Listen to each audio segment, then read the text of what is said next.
Welcome to the revolution.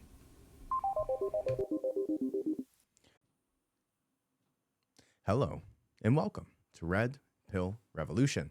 My name is Austin Adams, and thank you so much for listening today. I appreciate it. We're going to jump right into it. We have some very interesting articles that we're going to discuss from current events, and then we are going to talk all about the topic of the week, which this week is going to be the education system and the industrialization of the education system more primarily.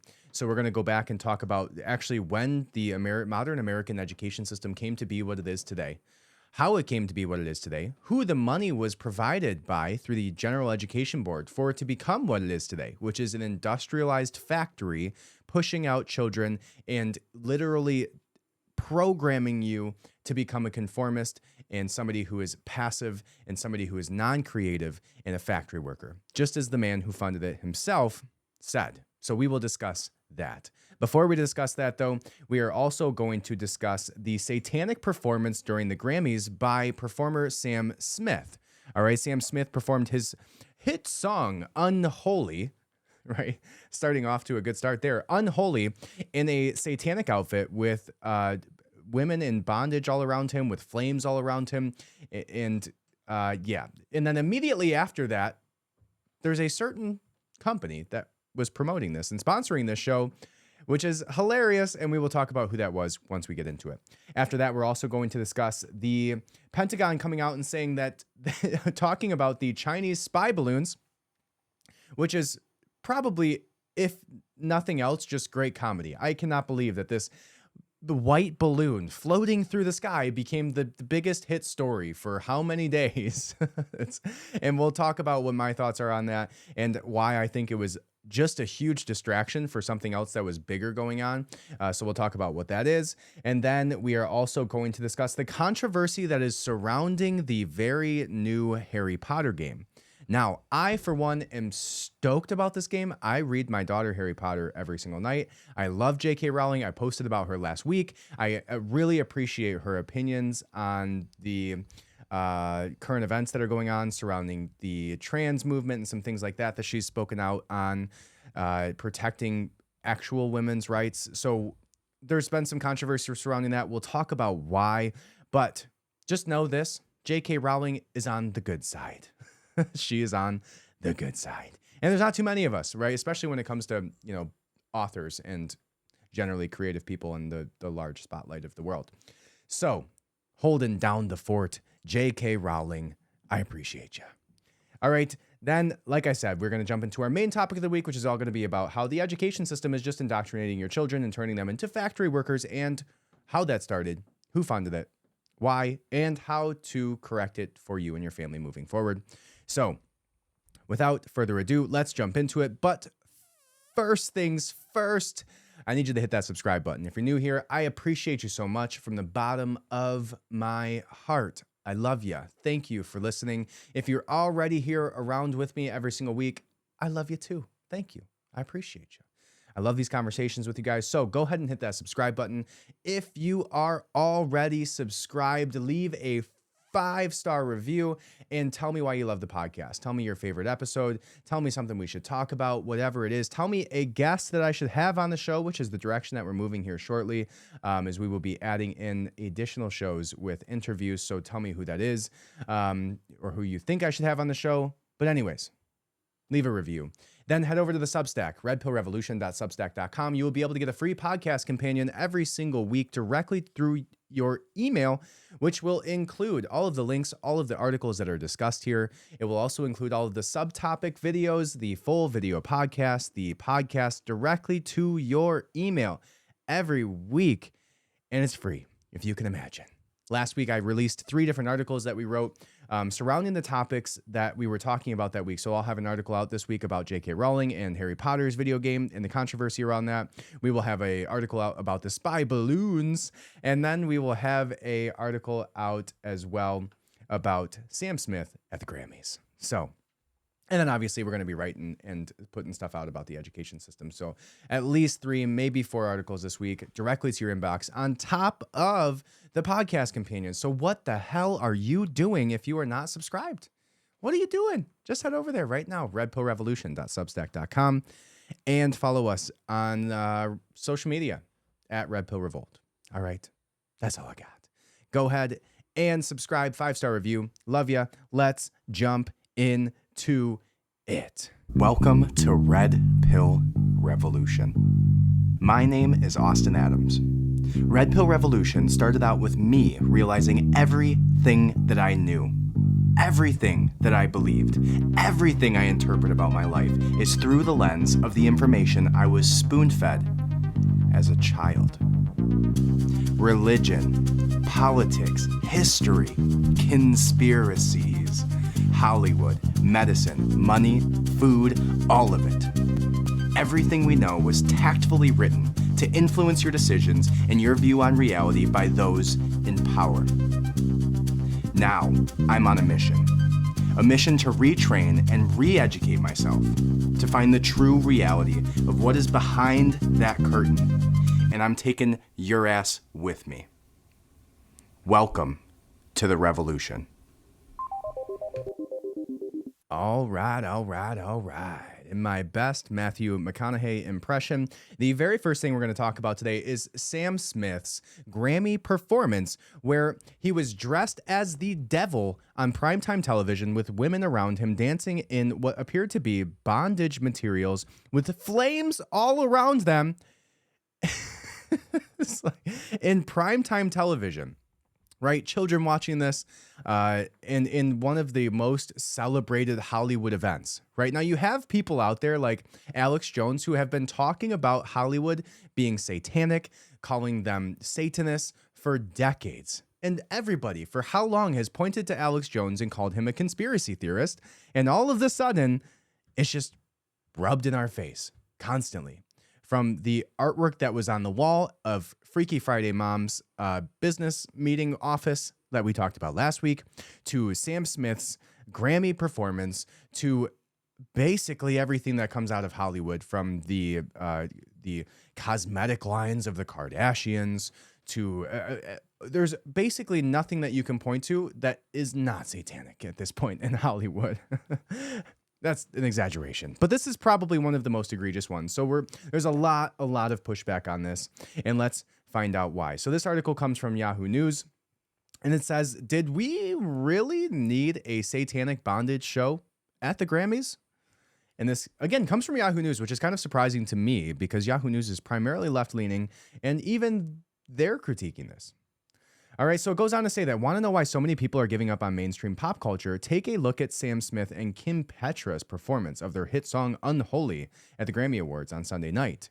In case you missed it, Variety described the performance as including Petras dancing in a cage, flanked by some dominatrices wearing satanic headgear. Smith also donned a satanic top hat as huge flames heated up the stage. You know, wholesome family entertainment. Now, it looks totally possible for a mature adult to watch this and see it for what it is, an aggressive reach for attention through controversy, right? And that's what some people have done as like a defense to this, right? When it came to Balenciaga, when it came to even this, you'll see a lot of people are just saying, oh, it's just, they're trying to push controversy. Well, here's the thing about that. Right, when we're talking about people's religions, when we're talking about like the actual good versus evil, like maybe this isn't the time when Balenciaga's literally subtweeting pedophilia and satanic ritualistic, I don't know, endeavors through their ad campaigns. And then Jamie Lee Curtis gets called out for having a pedophilia-based artwork on her wall. And then, all of these things that are happening simultaneously over the last, 2 to 3 years. Maybe now's not the time to have a satanic ritual on stage during the Grammys. That's all I'm saying. Maybe there's a better time for that. And maybe it's not immediately after Balenciaga, Jamie Lee Curtis, and all of these people, Epstein. Like, maybe now is not the time, right? Maybe there's a better time for that. Or maybe there's no reason for it all when you're pushing it during mainstream hours, right? You have children watching the Grammys. It's the Grammys. It's like literally like going to watch American Idol. And then all of a sudden they're pushing Satanism down your throat. And everybody's acting like Satanism isn't an actual thing, right? I watched something on Joe Rogan. I was watching a recent Joe Rogan episode where it was, what's the guy's name? Let me see if I can find it. The guy was on Joe Rogan, and he was talking about how ridiculous it is that the right takes the idea that there's Satanists within high up political positions and within Hollywood and all of these things seriously, right? Like Kyle Kulinski, which wasn't the most crazy positions that he held during this, and I would be happy to speak with him.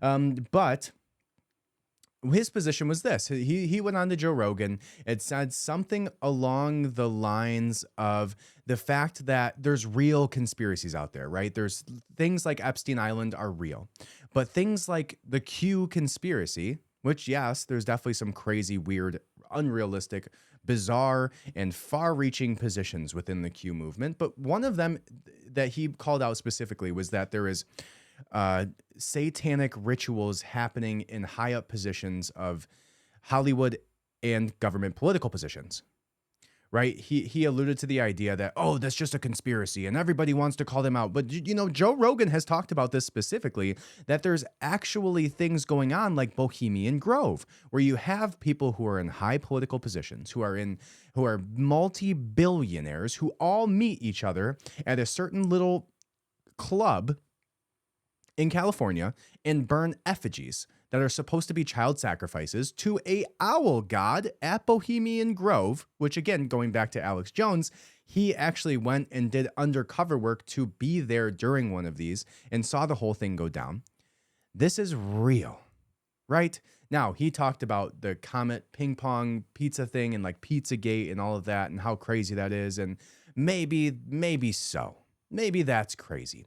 But you cannot tell me that there is not Satanists riddled within high political and positions within high societal positions like Hollywood, like music, like politics. You cannot tell me that that is not a thing. It's already been proven in places like Bohemian Grove. And then these things just compound on top of it, right? So when we see people like Bill Clinton riding on Epstein's plane to go to Epstein Island, Bill Gates being best friends, it seems like, with Epstein during all of this, right? All of these people having their own islands, and then you look at the altars sitting on the top of Epstein Island. You cannot tell me that there is not a deeper issue going on there at all that is not motivated in some sort of anti-Christianity, anti-God, satanic ritualistic thing going on there that is self-admitted in the Bohemian Grove situation. We already know that to be true. So it's frustrating to me that everybody is still trying to say that you're crazy for saying that these things exist. If you tell me that I'm crazy for believing that Christians exist, everybody would look at you and go, yeah, you're dumb. But you tell people that there's actual Satanists in high positions in politics, or even that they just exist in general, and people all of a sudden think you're a wild conspiracy theorist. It's like, no, there is a good and there is an evil. There is a light and there is a dark. It's a real thing, guys. Okay? Now, that kind of goes back to the music conversation here, right? The conversation here is that maybe this was a cry for attention. Maybe this was a cry for controversy. Maybe they wanted to get more eyes on the Grammys because nobody gives a shit about it at all anymore. Nobody watches the Grammys, at least not that I know. Nobody cares about any of these shows anymore. They're completely irrelevant. So maybe it is a cry for attention. And all publicity is good publicity, even if it is satanic, right? Maybe that's the case, but maybe now's not the time to do that with all of these things coming out like Balenciaga and all of these other campaigns that have been rearing their ugly heads during this time, right? So there's my thought on that. All right, it moves on to say that this, it says that there was the 1980s satanic panic when politicians' wives were able to get congressional hearings held to tackle the supposed scourge of heavy metal bands that seemed harmlessly campy with the passage of time. And last night's Satan bondage show reminded me of that Onion headline from 22 years ago. Marilyn Manson now goes door to door trying to shock people.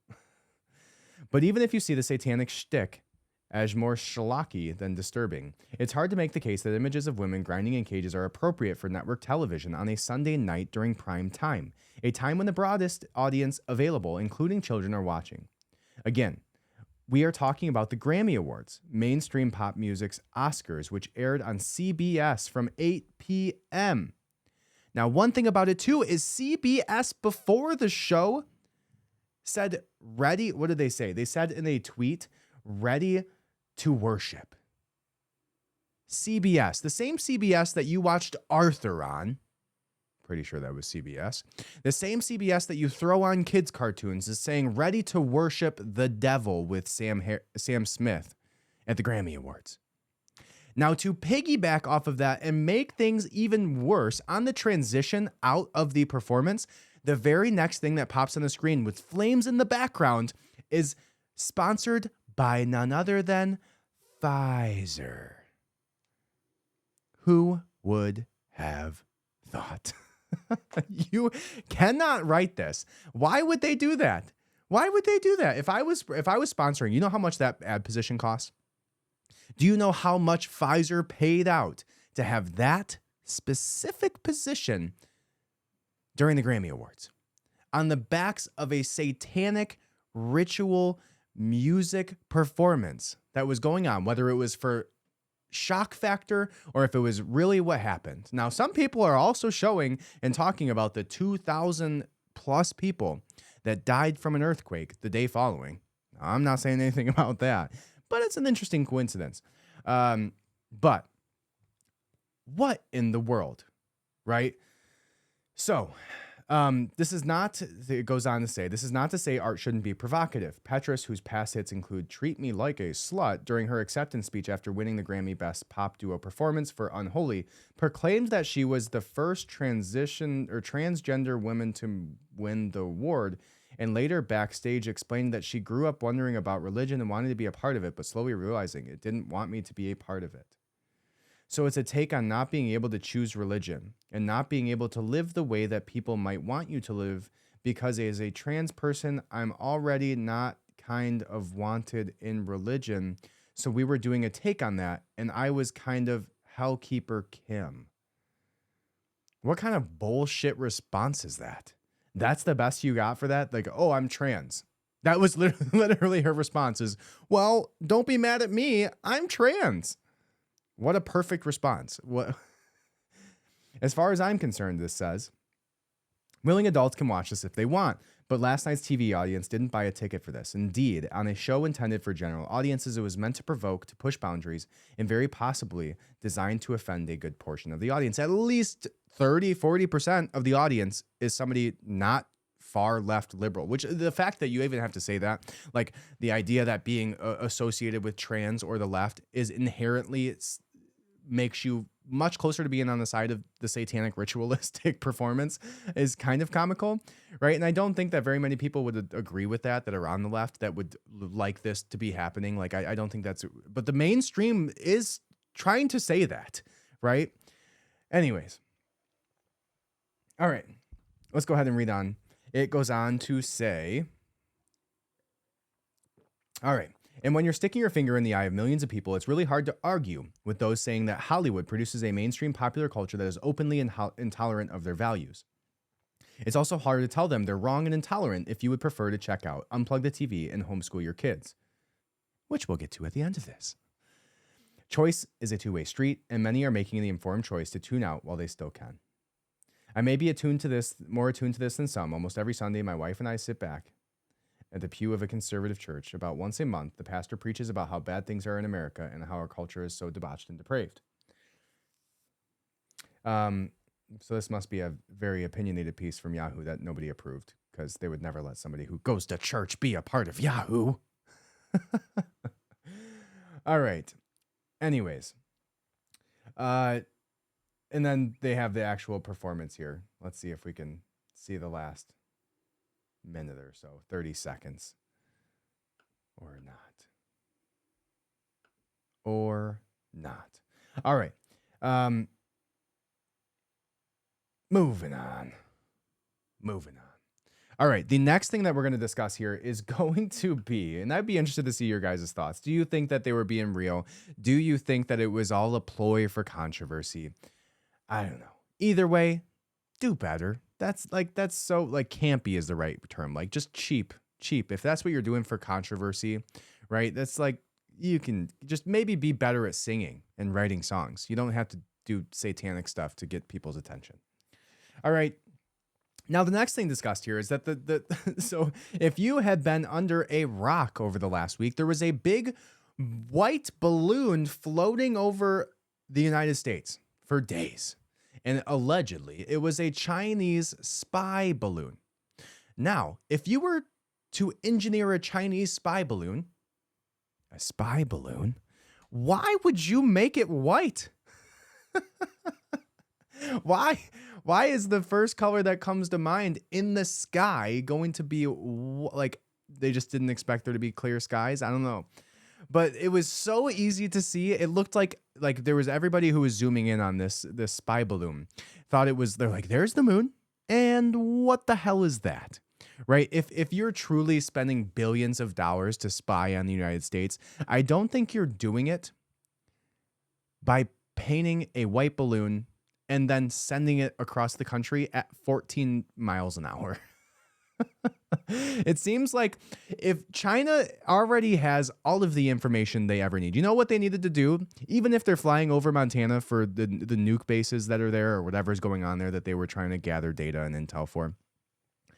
You know what they had to do? They had to go to TikTok and they had to flip. You know what? They didn't even have to flip a switch. What is this, 1980? They had to search in the search bar, Montana nuke site, military personnel. And then they would have had a list of every single person ever, and they would have all been actively scrolling TikTok talking about everything they would ever have wanted to know. Why in the hell would China need a spy balloon of all things in 2023 to spy on the United States? This seems so comical that they captivated the entire country with this and still managed somehow to make Biden look even more incompetent than he already was and weak. But the fact that this balloon floated over the United States at 4 miles an hour with some type of solar panels underneath it for days, and we're expected to believe that that was some type of spy balloon? To me, there's absolutely more going on here, whether it was something to divert the public's attention away from other things that were going on, like Pfizer being tried for crimes against humanity simultaneously. Maybe that, which I think Marjorie Taylor Greene brought up within some of the hearings that were going on during that time, how there was like ungodly amounts of money that were being funneled out of the COVID relief sacks going to, all types of horrible things. So I don't see how it wasn't a diversion. If it was, it worked. And the fact that the American attention span, it's like, oh, a balloon. There must be nothing else going around that's worthy of news at this time. Like, that's the best that they had to divert our attention, and it worked, right? Like, how is that? Why are we so easily fooled, right? What? And if that was true, how, like, there's one of two options here. Option one is that we were truly, truly captivated by a balloon with no other information besides just the fact that there was a balloon. It would have been better if it was like a balloon with like the Chinese flag on it that said like, fuck you, United States or something. That would have been far more entertaining. Like, that would have caught my attention better, at least have some good comedy involved. But it was just a white balloon and just everybody stopped to see what was going on. And somehow we knew it was Chinese before the Chinese even agreed with us. I heard some people saying potentially maybe it was diversion or it was some type of test to see if they floated these balloons across the United States simultaneously and like launched EMP attacks. They wanted to test the waters to see how capable we were of tracking them and finding them and how far into the US they would get. Maybe. But I also think that like just the fact that news companies picked this up so quickly, social media picked this up so quickly, it just seems bizarre to me. Seems bizarre. I don't know. Again, I'd be interested to see what your guys' thoughts are. I do not see how this balloon was the best way that China was going to surveil the United States. I don't buy it. They already have assets in every single military installation. They have them at every top university. They have every single person, including mine, their phone bugged right now to where they're listening to this conversation of me making fun of them. right? They can hear everything. They know everything. They can look at pictures of my dick on my phone or something. I don't know, right? They know everything about you. They know everything you're saying when you're saying it. Why the hell anybody at all would believe they need to float a big white balloon over the United States to actually get any information that they needed is just puzzling and comical to me, right? Now, I put something out there that was a little Babylon Bee-esque, which was like, it's my take, because the Babylon Bee missed on this one. They could have done better. So I put my own out there, but which was that military too busy paying attention to completely harmless TikTok app to notice Chinese spy balloon, which is like kind of a double hit, right? Like the fact that we're going to all sit and complain about China spying on us with this balloon. Yet every single one of you is sitting there with TikTok on your phone right now, right? Almost everybody. If you don't and you're still holding on TikTok, one of two things. You're either over 60, 50, maybe 45. And if you're under that and you don't got it, you're lame. You got to have TikTok. Even if you're showing them off, all your pictures, all your life, telling them everything, holding out's holding out. So just give your life over to China. They already have everybody else's information. They might as well own you too, right? So okay. So here's the next thing that came up as a result of this. The Pentagon came out and said they did not detect previous Chinese spy balloons, right? So the Biden administration came out and tried to say that during the Trump administration, there was at least 3 times that Chinese spy balloons flew over the United States. Which then Trump denied, right? And that was after a top U.S. general said that the Pentagon did not detect them. But the Biden administration was trying to say, well, it wasn't just us. Trump had 2 of these or 3 of these balloons too, right? Which is like just he said, she said hilarity. Now it goes on to said that we did not detect any of those threats. The intel community, after the fact, I believe, as has been briefed already, assessed those threats from additional means of collection and made us aware of these balloons that were previously approaching North America or transited North America. President Biden ordered the latest Chinese surveillance balloon, which spent days in U.S. airspace, to be shot down off the coast of South Carolina on Saturday. I highly doubt he had anything to do with that. But the U.S. is currently trying to recover the debris, hoping to gain intelligence from the wreckage. After a senior, and this article is coming from The Hill, after a senior defense official said over the weekend that the U.S. was aware of at least 3 different times such balloons flew over the U.S. during the Trump administration, the former president and his intelligence officials came out to deny the claim. Now, they are putting out that the balloon was put up by China during the Trump administration in order to take the heat off the slow-moving Biden fools, Trump said in a post on Truth Social. China has had too much respect for Trump for this to have happened, and it never did. Just fake disinformation. The clash between the Biden administration and Trump and his former officials prompted Representative Marjorie Taylor Greene to call for a probe into why Trump was not made aware of the balloons during his presidency if they were detected. If it's true the Pentagon purposefully did not tell Trump of Chinese spy balloons during his administration, then we had a serious breach of command during the Trump administration, she said on Twitter. Senior administration officials cited Sunday in Bloomberg reporting said that the U.S. didn't learn about the previous balloons until after Trump had left the Oval Office. It is unclear how the Biden administration learned about the previous flights. All right. That's my take on the frickin' spy balloon.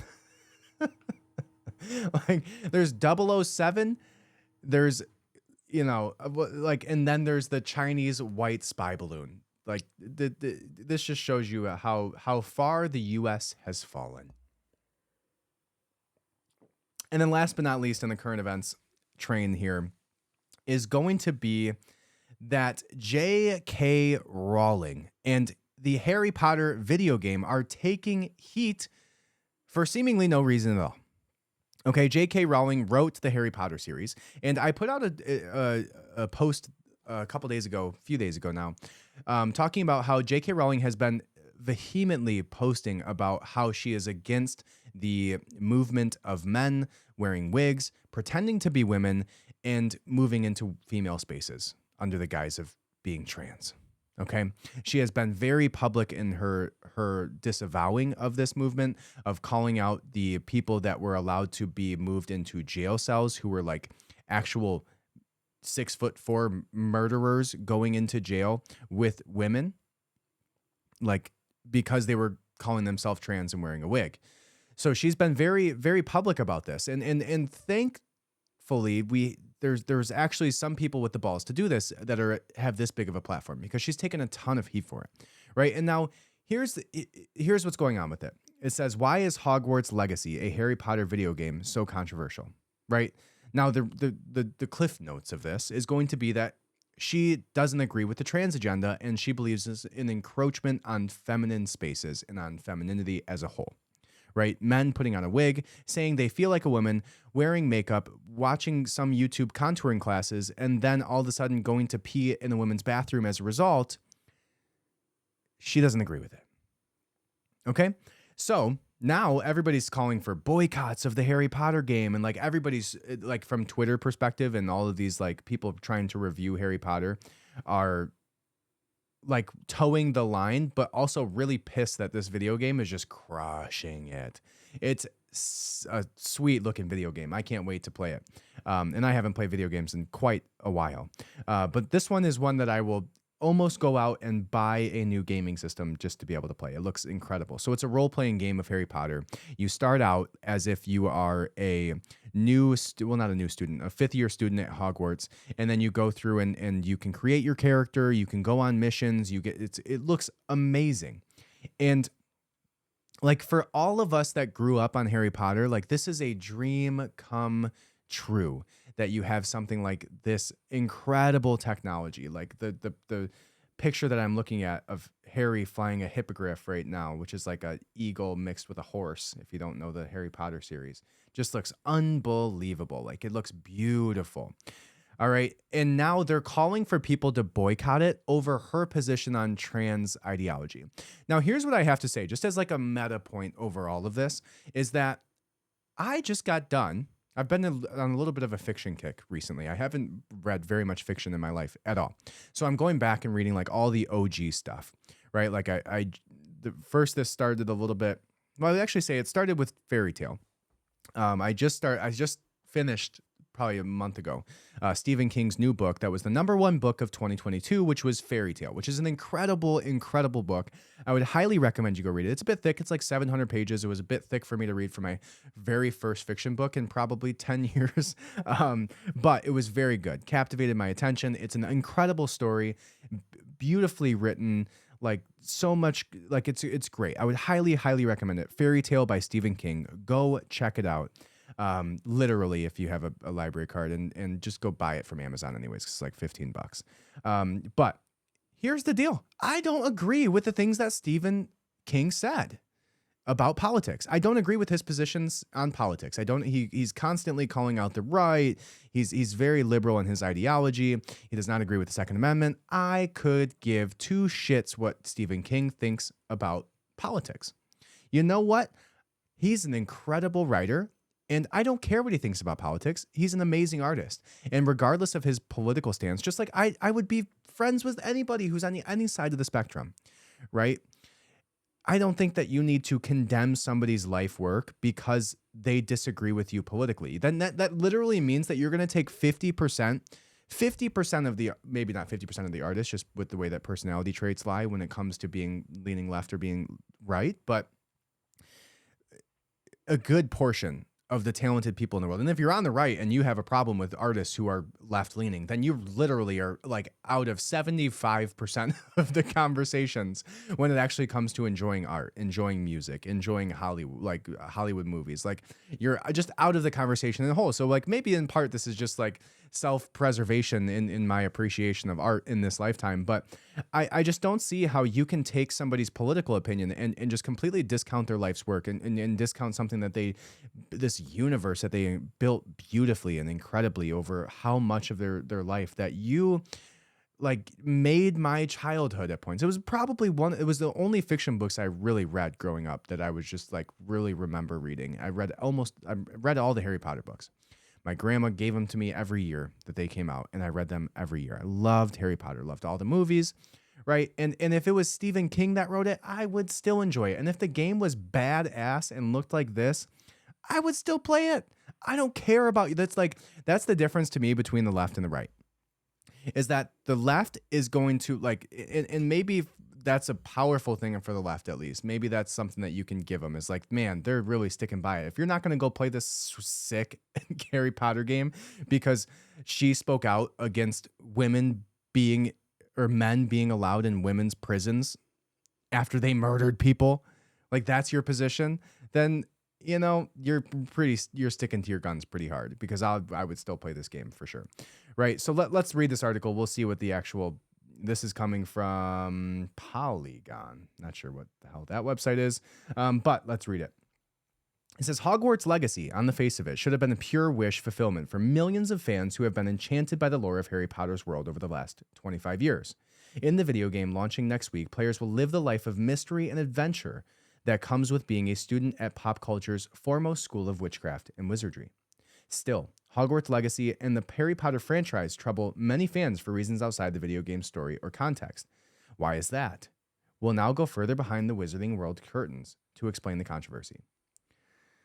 The game, which was announced at PlayStation's State of Play event in September 2020, Hogwarts Legacy is an open-world action RPG adventure in which the player enrolls in Hogwarts School of Witchcraft and Wizardry. The player character is user-generated. However, they're a fifth-year student, so they'll begin the game with some advanced magical aptitude. Why is the game controversial? Mainly because the public stances that author and series creator J.K. Rowling has chosen to take regarding gender identity going back to 2018.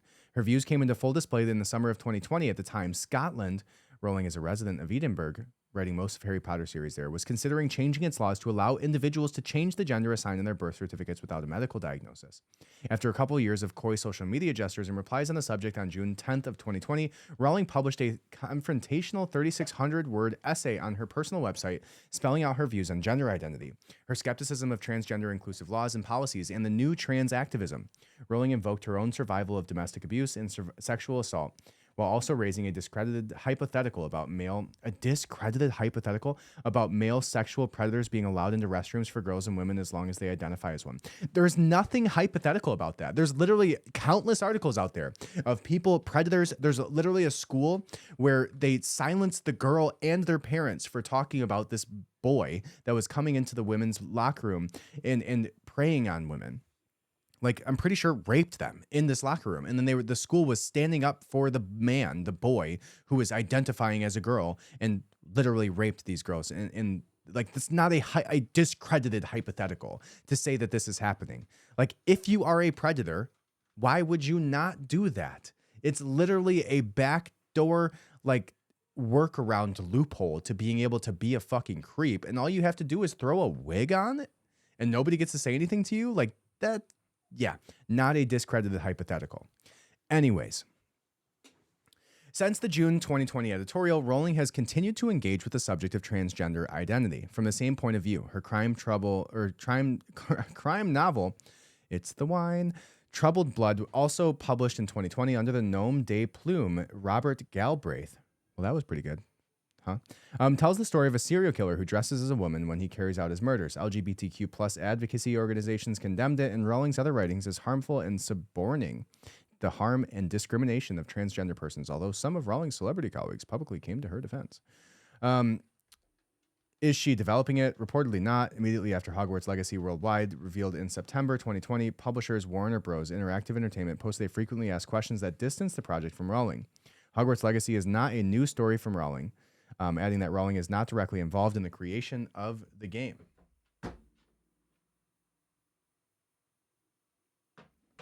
All right, it says, obviously, however, it is built on the Harry Potter canon and concepts that Rowling has developed since the book Harry Potter and the Philosopher's Stone, which was published in 1997. Warner Bros. Interactive Entertainment put its Utah-based studio Avalanche Software on Hogwarts Legacy. WBIE acquired Avalanche, who cares? All this said, Rowling's inevitably benefits from the publication and sale of Hogwarts. Like, yeah, of course, whether that's in the form of royalties, a specific payment to adapt to her work. Who cares? Who cares?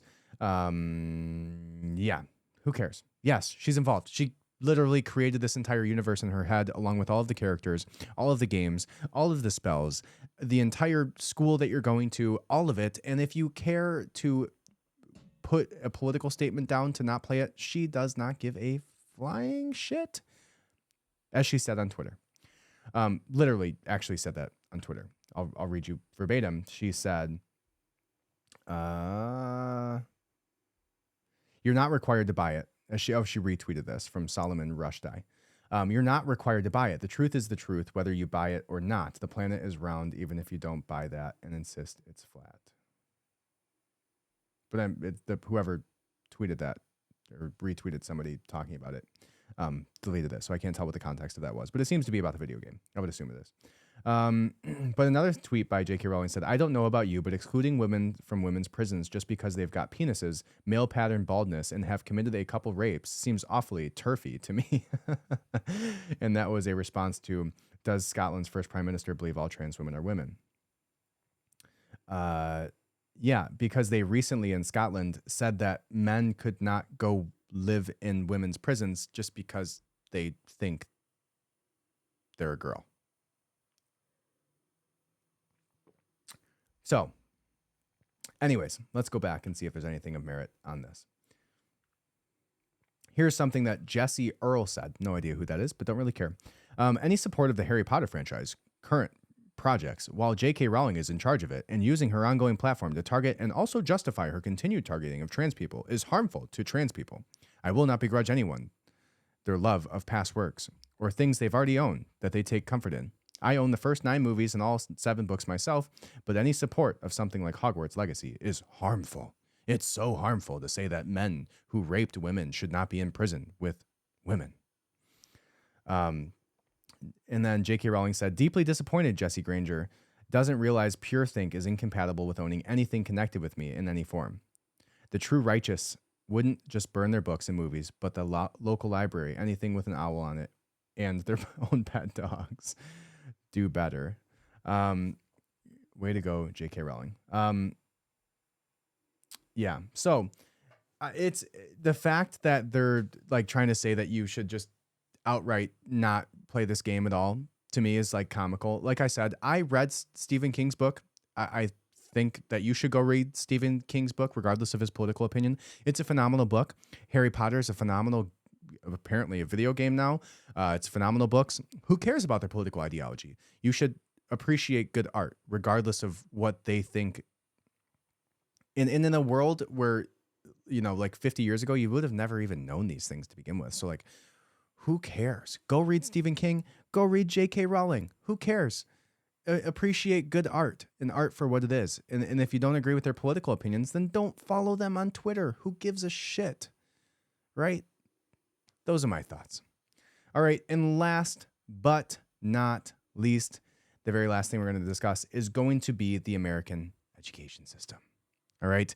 Now, we'll see how long we get into this, because I have quite the lengthy article here that we're going to read through, which goes into all of it, the history, who funded it, all of it.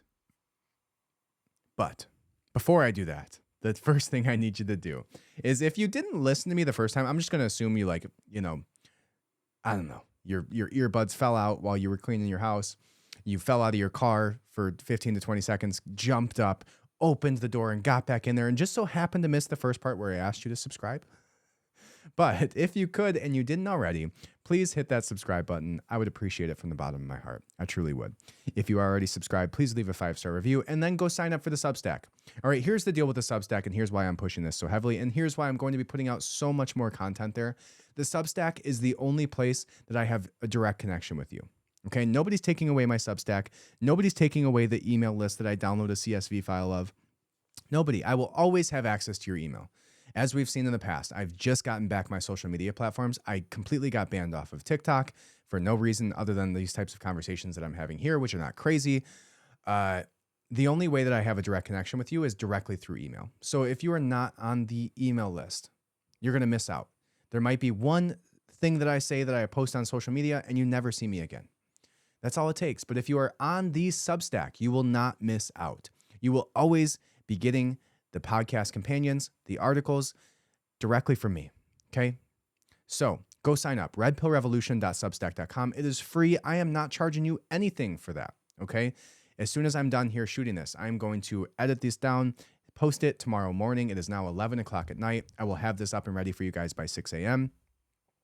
And then tomorrow, by the end of the day, I will have the Substack ready for you. And I'll have 3 to 4 articles written about all of these things. All right. So go sign up. It is free. It does not cost you anything. And let's keep in touch.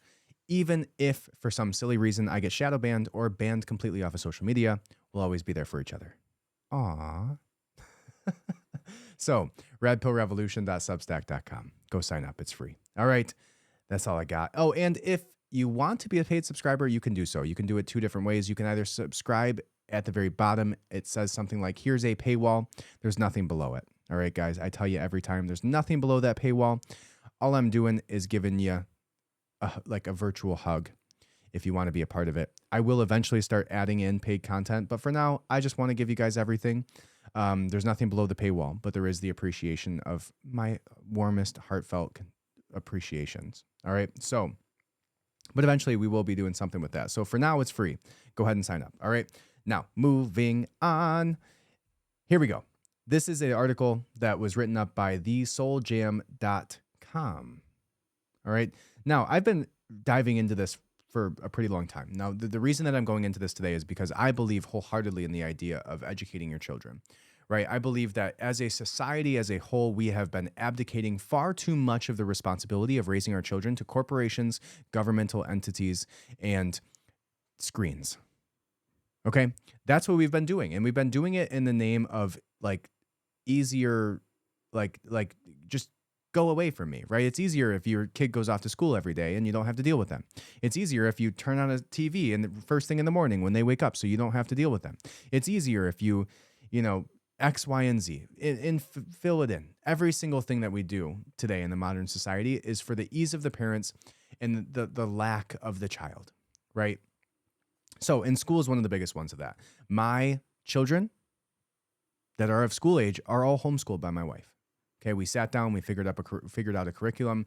This is not something that I'm just talking about and as a hypothetical. I live this every day.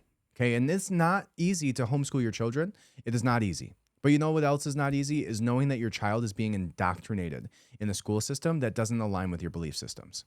Is also knowing that your child is being indoctrinated in a school system that there's 25 other children in the room where your child's getting very little, if any, attention, and you could give them the same amount of quality of education, if not far greater, in a fraction amount of the time. And all we're doing with public schools is literally just pushing our children into a glorified daycare. Okay. Especially in an age where technology gives you the ability to educate yourself better than you can go online right now and take free Harvard courses. No problem. You can go online to YouTube right now and go find the single best person, and it's already curated for you. YouTube's already done all the legwork. They found the single best person at teaching you something. And in the most engaging and entertaining way, you can go find it. Search literally anything and you'll be able to find it. It's all done for you. That's how easy our lives are. But we've forgotten that. So we're so far from that now that just because we have access to the information, we're still shoving our children off to schools just because it's easier. So there's my preempt. Let's read this article. It says the ugly truth about the education system that you were never told. A quote by Albert Einstein says, "Education is not the learning of facts, but the training of minds to think." And Albert Einstein said, ever since I've gotten deeper in, and this is an article written by, again, the Soul Giant. It says, ever since I've gotten deeper into spirituality, meditation, and metaphysics, a lot of my views on a variety of subjects have changed dramatically. But something that hasn't changed since the time I was a kid is my views on the education system. We usually think of schools as environments to stimulate learning, but it ironically manages to stifle the innate curiosity and the eagerness to learn that are present in all of us as children. It promotes mindless conformity and conveniently ignores the fact that we are all unique individuals with different talents, inclinations, and aspirations. Schools curtail independent thinking and puts all of us through standardized tests and sees it as a good indicator to determine someone's level of intelligence. The system frankly never made sense to me, and I would often sit in class and wonder how most of what I was taught in class would have any real-life application. But upon exploring the origins of the current education system, it has finally started to make perfect sense. And I have discovered that it is serving the very purpose it was designed to accomplish. What if I told you that it was never meant meant for the objective of the current education system to nurture learning, curiosity, critical thinking, and creativity in students, but in fact to do quite the opposite? In this post, I'd like to share with you a compilation of writings that reveal the veracity of the above statements by uncovering the startling origins and purpose of the education system. The factory model of education The famous author and futurist Alwyn Toffler describes the origins of the current education system in his 1970s book, Future Shock, which goes on to say, pause for wine, which goes on to say, the American education system, as well as the system practiced here in India and around the world, was actually copied from the 18th century Prussian model designed to create docile subjects and factory workers. Mass education was the ingenious machine constructed by industrialism to produce the kind of adults it needed. How to pre-adapt children for a new world. A world of repetitive indoor toil, smoke, noise, machines, crowded living conditions, collective discipline. In a world in which time was to be regulated not by the cycle of the sun and the moon, but by the factory whistle and the clock. The solution was an education system that, in its very structure, simulated this new world. This new system did not emerge instantly. Even today, it remains throwback elements from pre-industrial society. Yet the whole idea of assembling masses of students to be processed by teachers in a centrally located school was a stroke of industrial genius. The whole administration hierarchy of education as it grew up followed the model of the industrial bureaucracy. The very organization of knowledge into permanent disciplines was grounded on industrial assumptions. Children marched from place to place and sat in assigned stations. Bells rang to announce changes of time. The inner life of the school became an anticipatory mirror, a perfect introduction to industrial society. The most criticized feature of education today, the regimentation, lack of individualization, the rigid systems of seating, grouping, grading, and marking, the authoritarian rule of the teacher, are precisely those that made mass public education so effective an instrument of adaptation for its place and time. Built on the factory model, mass education taught basic reading, writing, and arithmetic, a bit of history and other subjects, the overt curriculum. Beneath it was the covert curriculum that was far more basic. It consisted of 3 courses: punctuality, obedience, and repetitive work. The basic training requirements to produce reliable, productive factory workers. Factory labor demanded workers who would take orders from a management hierarchy without questioning, and it demanded men and women prepared to slave away at machines or in offices, performing brutally repetitive tasks. And that was a paraphrased article from Alan Toffler's Future Shock book. All right, so now what we go on to find was that the model that was modeled off of the Prussian model of the 18th century was implemented by none other than the Rockefeller family. John D. Rockefeller implemented, using $129 million, the General Education Board, and provided major funding for schools across the nation and was very influential in shaping the school systems. He didn't exactly conceal his interest and motive in being actively involved in promoting the widespread adaptation of the education system, and once stated, and I quote, "I don't want a nation of thinkers. I want a nation of workers." Frederick T. Gates, a prominent member of the General Education Board, also stated, "We shall not try to make these people or any of their children into philosophers or men of learning or men of science. We have not to raise up from among them authors, editors, poets, or men of letters. We shall not search for embryo, great artists, painters, musicians, nor lawyers, doctors, preachers, politicians, statements of whom we have an ample supply." There are even reports that Rockefeller and industrial giant Andrew Carnegie played a significant role to influence the American education agenda to direct what students were taught in school. In 1914, the National Education Association, alarmed by the activity of the Carnegie and Rockefeller Foundation, stated in their annual meeting, "We view with alarm the activity of the Carnegie and Rockefeller Foundations, agencies not in any way responsible to the people, in their efforts to control the policies of our state education institutions, to fashion after their conception, to factor after their conception, and to standardize our courses of study, and to surround the institutions with conditions which menace true academic freedom and defeat the primary purpose of democracy, as heretofore preserved and violate in our common schools, normal schools, and universities." So, Very interesting. It goes on to say that don't miss how one man brainwashed humanity to be mindless consumers, which was an excerpt from a brief history of education published in Psychology Today by research professor Peter Gray. So what we find there is the Rockefeller Foundation implemented the General Education Board. And the General Education Board, the idea, and we talked about this when we almost go back to our very first episode, right? Assassinations. Go back to the very first episode, and we find out that during the 1920s, 1930s, 1940s, the whole movement away from towards allopathic medicine, from osteopathic and homeopathic medicine, was all because of the Rockefeller Foundation. They pumped money in and made certifications and basically pushed out anybody that didn't align with the allopathic way of medicine. The allopathic way of medicine being the fact that your body has nothing to do with what's fighting the diseases, and all you need is our pharmaceuticals, and that makes a much more profitable model, right? So it was about structuring the way of education and medical pharmaceuticals in a way that allowed them to profit from it, and to profit from you being a worker, not by you being a good thinker, right? So what this article goes on to say from Psychology Today, says, if we want to understand why standard schools are what they are, we have to abandon the idea that they are products of logical necessity or scientific insight. They are, instead, products of history. Schooling as it exists today only makes sense if we view it from a historical perspective. The idea and practice of universal compulsory public education developed gradually in Europe from the early 16th century on into the 19th century. It was an idea that had many supporters who all had their own agendas concerning the lessons that children should learn. Employers and industry saw schooling as a way to create better workers. To them, the most crucial lessons were punctuality, following directions, tolerance for long hours of tedious work, and a minimal ability to read and write. So,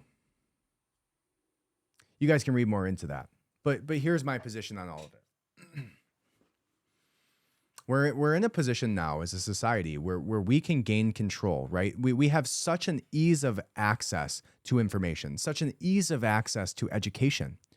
You don't need a school system. You don't need to go to public school to learn how to do math. You can find 100 TikTok channels that'll teach you in 100 million times more interesting ways how to do basic math. You can learn history by going to the History Channel and watching 100 documentaries and learning 10 times more than you're going to learn from some boring-ass history professor who forgot everything from college and just is pushing papers at you so they can make an income. Everybody has the one teacher that they remember. Everybody.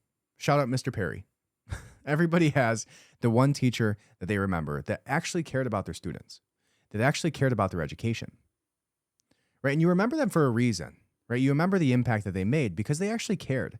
But 90% of the teachers that you had didn't give a shit and probably don't remember you, right? And so once we realize that we are so far gone from the times where the school library held the information and the universities were able to gatekeep knowledge, we're so far away from that. And there's far more information out there that you can leverage the technology that we have to move away from where you have to be like my sister goes to a university and she's taking a basic composition class, and every single assignment that she's done, every single paper that she's written has been interwoven in the fabric of indoctrination towards liberal ideology. And I talk with her about it almost every time I see her. She has to write a paper about why pronouns are a good thing. She has to write a paper about why anti-racism is good for society, right? The idea of like white guilt, right? Like all of these things that she has to write papers on to learn how to, I don't know, have proper grammar and write a paper. I don't buy the idea that I have to wholeheartedly buy into your political ideology to learn how to write a paper. Right? It's just horseshit. It's a way for you to pay money into the education system for them to teach your child things and indoctrinate them the way that they want to push their political ideologies. Right? And so what this alludes you to know too is that that's the fundamentals of education. The fundamentals of education lie in the idea that you have to follow their thought processes. Because if you think of education as a whole, right? You think of a baby just like a computer, right? Or system, like an application that you're trying to program, right? You're programming a child on how to think, right? The framework of and structuring of thought is what you're teaching a child from the time you take them at literally 4 years old, 5 years old. You're putting them in a full-time job. This is one of the biggest reasons me and my wife decided to homeschool our children. There is no reason that my child needs a literal 8 to 4 p.m. job Monday through Friday. There's no reason that my child needs that. I make enough money, thankfully, that my wife can stay home and teach my children. And if you don't have that, I get it, right? But you should strive for that independence and freedom, right? You should strive for that for your family.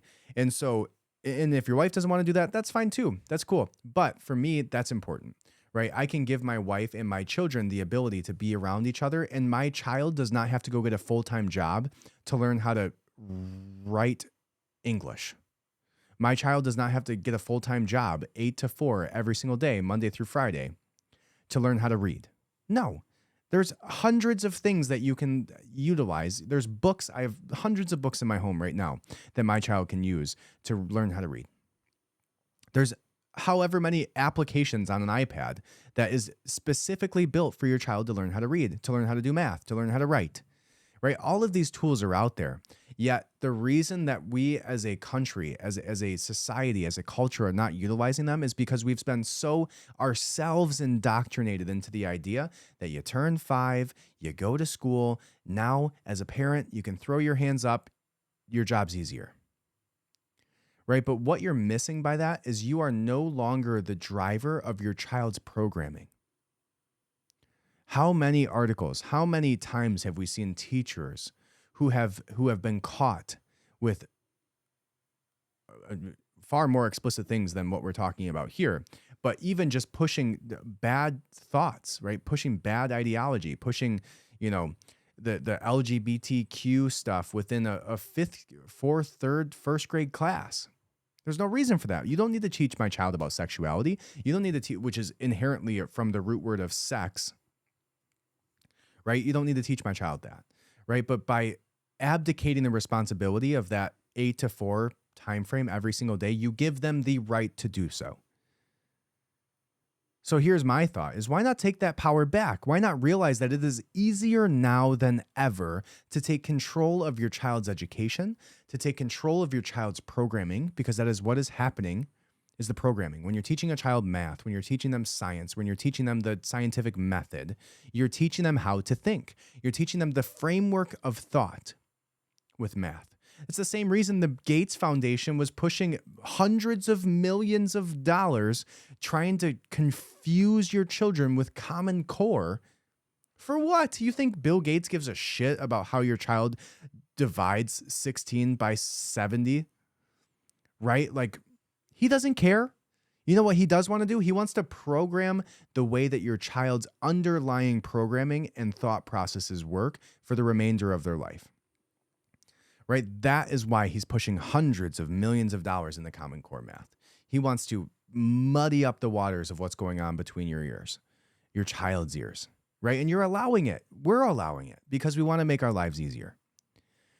Homeschooling is easier than ever. There's so many resources that you can utilize to teach your child and not give the ability for the state to literally program your child into a walking, talking factory worker from the rest of their lives.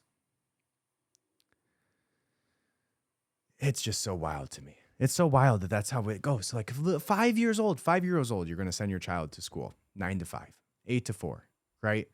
Like a full-time job at 4 years old. And you wonder why your kid's crabby and you have troubles with them at night and they're acting up at school is because you want them to sit their butt in the chair all day when they should be running outside in the grass and playing. That's what your child should be doing, not sitting there trying to learn Bill Gates' Common Core. So it's a really interesting topic that I want to dive deeper into. I'm going to be finding somebody that I can pull into this conversation that knows far more about it than I do. But I do think that there's a really interesting conversation around the Prussian model, about how the Rockefeller Foundation pushed $129 million into formulating our current structure for school systems, right? Even if it's just the alarms of the factory, right? The bell. There's literally a bell in schools. It's so crazy. So, anyways, that's my thoughts, guys. We'll be diving deeper into that later, but I wanted to throw that topic out to you. I'm still researching it myself, but I'm going to get somebody on here that we can talk to and discuss it further. That's more well versed on the topic than I am. But in the meantime, I'm going to be finding some books and read more about it, and then we'll have more conversations. But thank you so much for listening. I appreciate you from the bottom of my heart. I hope you have a wonderful week. Subscribe, leave a 5-star review, redpillrevolution.substack.com, and as always, have a great week. Thank you.